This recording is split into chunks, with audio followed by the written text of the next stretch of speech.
bisa undang-undang negara ini atau undang-undang ini miliknya dia. Dia seenaknya bisa mutar, ngatur, membolak-balikan. Ini kan namanya tidak sesuai dengan ini. Akhirnya apa? Marwah persidangan ternodai gara-gara Anda. Keuangan negara menjadi dihamburkan. Ibu Menteri Mulyani, Menteri Keuangan Mulyani, ini jaksa ini menghamburkan uang. Ya, coba bayangkan. Jadi repot. Kasihan kan? Pengadilan Negeri Sidoarjo ya telah salah input.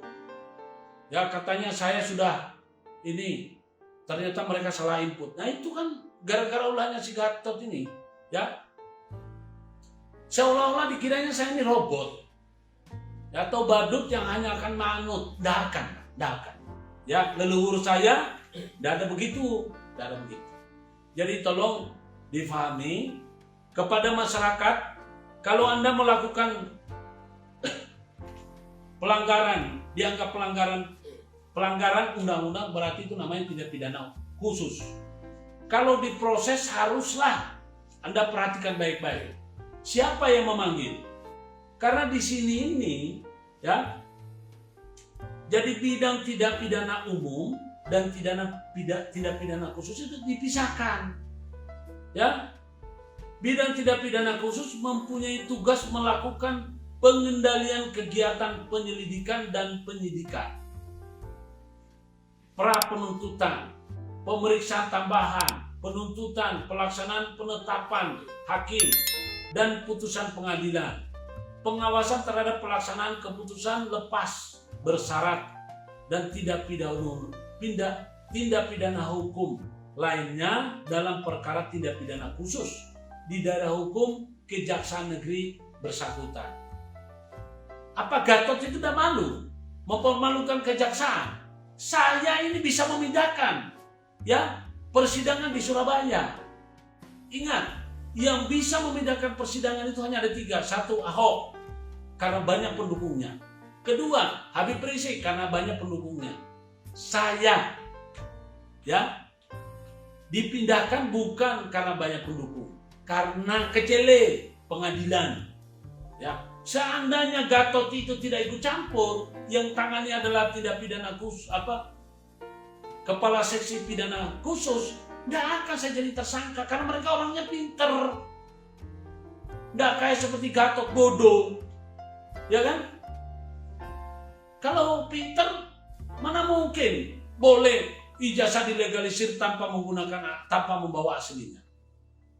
Kalau Gatot pinter, mana mungkin dia bisa menjadikan perkara pidana tanpa ada pemeriksaan terhadap korban. Seluruh Indonesia tanya sama saya, masa sih kok jaksanya kok goblok begitu? Lah iya, memang jaksanya ini goblok. Hukum kan sudah mengatur, ya, pelapor haruslah korban yang mengalami kerugian. Berarti dia harus di BAP. Tidak boleh pakai surat tugas. Nah, ini kasihan orang-orang yang sebetulnya baik, tapi karena ulahnya si manusia satu ini merasa so pintar, so punya kuasa, ya mudah-mudahan kalau saya tidak bisa menjangkau Anda, ada Tuhan. Ingat, saya diciptakan oleh Tuhan, Anda juga diciptakan oleh Tuhan. Tapi Tuhan saya tidak akan pernah diam kalau saya dijalimi. Begitu juga Anda. Karena saya tidak pernah menjalimi Anda, maka Anda tunggu pembalasan dari Tuhan saya hingga keturunan Anda ke-7. Ya. Saudara sekalian, sebangsa dan setanah air. Ya, ini adalah ini surat tugas. Saya juga nggak ngerti orang-orang yang dikasih tugas pada ini sarjana hukum, kemudian magister hukum, MH, tapi kok orang itu pada tolol. Kemudian ini loh, surat, kasihan kan Ketua Mahkamah Agung diseret-seret. Ini saya akhirnya kritisi. Pak Ketua Mahkamah Agung memindahkan perkara, mengeluarkan surat keputusan. Ini yang harus kalau pasal 85 ini kan harusnya ya Harusnya itu karena ada bencana alam atau karena keadaan chaos seperti Ahok. Dipindahkan persidangannya ke pengadilan lain karena daerah tempat akan disidang itu dikhawatirkan akan terjadi chaos karena pendukungnya banyak. Saya ini tidak punya pendukung loh. Kemudian tidak ada bencana alam di Sidoarjo. Ini Bapak Mahkamah Agung, coba tolong tegur itu hakim-hakimnya. Ya, jangan menjadi hakim kalau nggak ngerti hukum. Ini berbahaya. Sudah menjadi kebiasaan yang jelek. Ya, kita coba belajarlah hormat kepada hak asasi manusia. Jajaran kehakiman dan ke bawah itu sampai hakim-hakim itu dibentuk untuk menjaga hak asasi manusia. Ya, penyelenggara negara itu, aparatur penyelenggara negara, tugas utamanya adalah mengayomi dan melayani masyarakat. Tetapi untuk aparat hukum di bidang kekuasaan kehakiman itu bertugas untuk menjaga asasi manusia. Ya kalau gitu, karena terus saja jaksa dan penyidik cenderung melanggar hak asasi manusia. Orang belum tentu bersalah, mereka sudah tetapkan jadi terdakwa. Orang belum tentu jadi bersalah, dia sudah tetapkan jadi tersangka. Nah, Anda akan kena batunya, karena saya akan kuliti semua ini. Kalau perkaranya lancar, nggak kuliti. Sebab Undang-Undang Kekuasaan Kehakiman, pasal 6, ya, Undang-Undang Kekuasaan Kehakiman, nomor 48 tahun 2009, pasal 6 mengatakan tidak seorang pun, ya, boleh dihadapkan di muka hukum. Nah, nih, jadi biar bacanya, biar menerangkan enak, ya. Ini Undang-Undang Kekuasaan Kehakiman. Saya hanya jadi pintar, Pak. Alhamdulillah, saya jadi pintar membedah semua undang-undang. Pasal 6 ayat 1. Tidak seorang pun dapat dihadapkan di depan pengadilan. Artinya, bukan harus dibawa ke pengadilan. Seperti hakim-hakim pada umumnya tahunya, oh itu materi eksepsi. Bukan. Ini belum masuk pada pokok perkara. Ya. Kecuali undang-undang menentukan lain. Jadi tidak boleh ada orang yang dibawa ke muka persidangan kalau tidak cukup 2 alat bukti dan dia cacat formil. Ya, jadi hakim ini sudah waktunya belajar, Pak Hakim. Ya, hakim-hakim di Indonesia ini, mohon maaf, Anda ini wakil negara yang harus menjaga hak asasi manusia. Seperti juga Sana Mulia. Ya, jangan disalahgunakan. Saya ini kasihan hakim-hakim, saya laporkan. Ulahnya si Gatot Haryono, jaksa bodoh dan ilegal. Ilegalnya itu adalah apa? Dia jaksa Kasipidum, dia menangani perkara Kasipitsus. Itu namanya serakah. Nggak tahu, mungkin dapat uang berapa banyak itu dari pelapor atau dari apa ini? Dari orang yang menjadi sponsornya. Kan saya tahu itu. Ya jadi begitu. Bapak-bapak, ini undang-undang sudah cukup banyak. Saya bawa. Ada KUHP. KUHP pasal 1 ayat 1 menerangkan, ya. Jadi ini bunyi KUHP. KUHP pasal 1 ayat 1 mengatakan, tidak seorang pun ada yang boleh dibawa ke muka persidangan.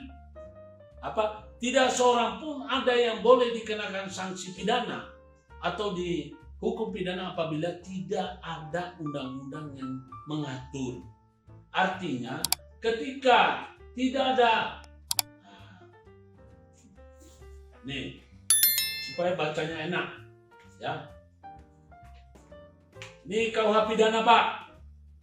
Para hakim, para jaksa, para JPU, para penyidik.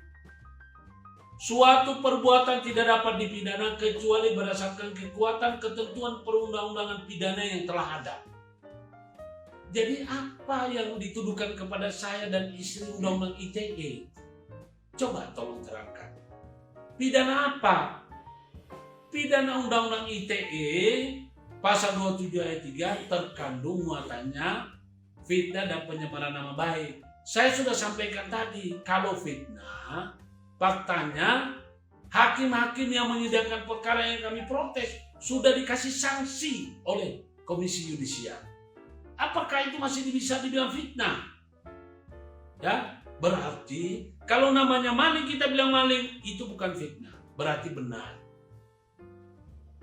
Kedua, pencemaran nama baik. Yang kami cemarkan adalah peradilan Indonesia. Ya. Dan tolong diingat, sekarang ini yang saya kaungkan itu waktu kan pengadilan alternatif dan restoratif justice. Restoratif justice tahun 2018 itu sudah keluar peraturan surat edaran dari Kapolri, Profesor Dr. Tito Karnavian, ya, nomor 8. Jadi surat edaran nomor 8 Rumah B7 tahun 2018 tentang restoratif justice. Kemudian Jaksa Agung mengeluarkan peraturan Jaksa Agung nomor 5 tahun 2020 tentang restoratif justice. Sekarang Mahkamah Agung telah membuat suatu terobosan untuk restoratif justice terhadap pelaku korupsi yang mau kembalikan uangnya pada negara. Kemudian sekarang di DPR ini prolegnas, program nasional, program legislatif nasional itu sedang digodok tentang restoratif justice. Apakah saya merupakan salah menyebut nama restoratif sebagai terlarang? Ingat, restoratif justice saya pemegang patennya di Kemenkumham. Kemudian yang kedua, saya adalah penggagas, ya, perintis daripada restoratif justice. Saya tidak sombong. Apa yang saya bicarakan ada. Saya bilang mahkamah kebenaran. Pengadilan alternatif memang pengadilan alternatif. Musyawarah memang jalan terbaik. Ya, kalau ada orang hukum nggak ngerti tentang restoratif justice, itu ampun saya nggak ngerti hukumnya dari mana. Kemudian ada yang bertanya, mana lebih tinggi kedudukannya putusan pengadilan sama kesepakatan? Undang-undang tertinggi itu adalah kesepakatan. Karena kesepakatan itu adalah fakta sans servanda. Kesepakatan bagi para pihak merupakan undang-undang bagi mereka. Putusan pengadilan masih bisa ada istilahnya dibanding, kasasi, PK, ya, itu putusan pengadilan. Jadi tidak final, tapi kalau sudah sepakat, benar-benar sepakat, itu sudah final. Jadi mari ajari masyarakat yang benar. Bagaimana penjara tidak penuh? Kalau sudah hakimnya tidak pinter, jaksanya tidak pinter, penyidiknya juga tidak pinter, kemudian atasannya diam saja, terima setoran. Kapan negara ini mau maju? Ya, Kapolri sudah mengeluarkan instruksi, Mahkamah Agung sudah mengeluarkan instruksi, Jaksa Agung mengeluarkan instruksi, Menko Polhukam sudah mengeluarkan instruksi, kemudian Presiden juga mengeluarkan instruksi. Semua